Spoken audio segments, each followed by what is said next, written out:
இது எந்தெந்த சாமி தந்ததையா எத்தனை பாட்ட சொன்னதையா அத சுத்துற பூமி கண்டதையா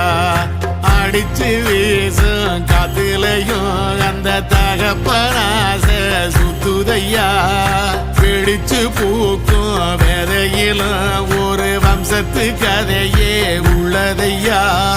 100 தலைமுறை சேர்ந்து செதுக்குன ஈர நலம் இது பாறையா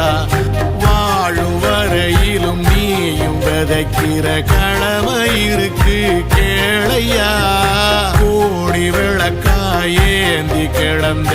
வீடும் இருண்டது ஏனையா மாட விளக்கா நீயும் வரத்தான் வீடும் ஏங்கி நிக்குதையா